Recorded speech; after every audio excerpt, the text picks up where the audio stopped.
kon du ngeen wax waaye nag monsieur le ministre de la justice ñaar lañ lay sant justice sociale reddition des comptes ndaxte ñi fi doon malet yi di ko séddale ci bureau ba pour ñoom ñu mun a jël ko après dem merci beaucoup honorable tey yaakaar naa taluñu merci merci jërëjëf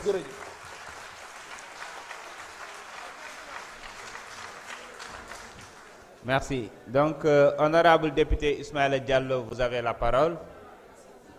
Honorable député Amin Ndiaye se prépare.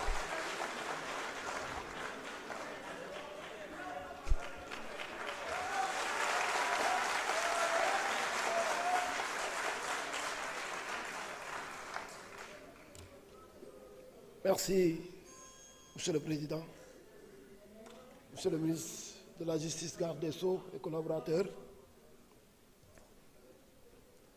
Monsieur le ministre du Travail, en relation avec les institutions, chers collègues députés, de Mariama Sagna à Keur Massar,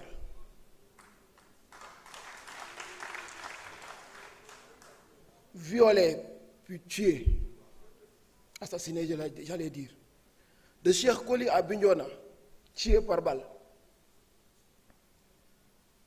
à Modou Gueye, à Keur Massar, perforation viscérale. Les résultats des autopsies sont là. Et c'est clair dans nos têtes. Nous n'oublions rien du tout. Nous portons encore la mémoire de vos morts atroces tombés pour la restauration de la démocratie au Sénégal et pour l'injustice.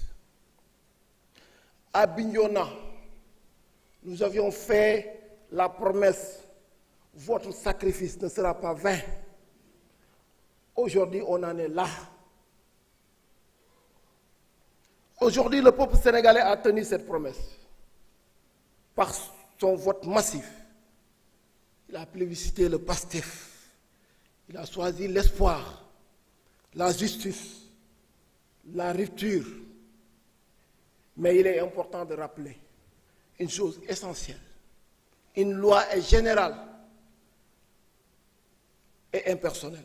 Elle ne peut pas être taillée sur mesure pour servir des intérêts particuliers. D'où l'intérêt de cette loi interprétative. Et je profite de l'occasion pour féliciter notre collègue Amadou Ba. C'est ce principe qui justifie que nous devons aller au fond de la vérité.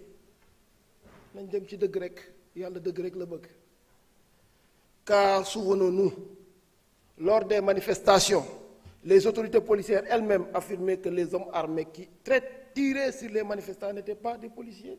Alors, qui étaient-ils? Nous avons le droit de poser ces questions-là.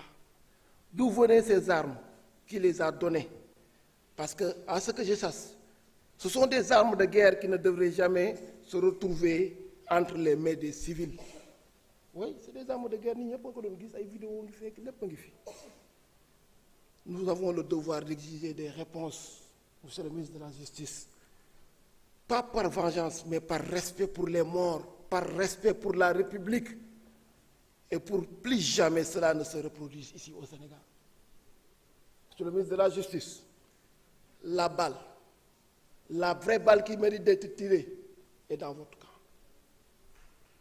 Pour tirer au clair toute cette injustice, pour que la vérité puisse triompher à jamais. Am na ñu fi agité wu boobu ba tey nag di tëb di dal damaa bëgg ñu jël famille victime yi ñu remplacer ko seen bopp ñu jël famille victime yi nga xam ne dañoo perte seeni doom ci deewin gu ñaaw ci perte gu ñaaw ñoom ñu jël ko ñu remplacer ko ci seeni doom remplacer ko seeni bopp ñu natt ko seen bopp ñu xel qu'est-ce que ça va donner. C'est atroce, c'est mal. Normalement waruñu foo nekk ku nekk di tëb di dal dañoo waroon jàll ci leneen. Cette loi vous l'avez votée, on est en train de l'interpréter pour l'éclaircir et c'est simple pour tout le monde. Allons vers l'essentiel. Monsieur le Président, ku fi tëbati naa la appel au règlement am nañu fi jalgati ay règlement yu bare ci Assemblée nationale. Ramoto bee ngay gis ne yor nañu juróom benn oto yoo xam ne moo ngi ko teg ci loxoom war na koo mën a delloo si fii ci biir assemblée bi te am na yeneen ak yeneen yoo xam ne waxaguñ ko doxaguñ ko parce que crime de sang yi la ñuy wax de mais crime économique yaa ngi fii tegu na tege il faudra qu'on aille vers ça une bonne fois pour toutes parce que sénégalais yi ñoo ngi ñuy xaar te dañoo yàkkamti donc maa ngi leen di gërëm di leen sant bu baax jërëjëf.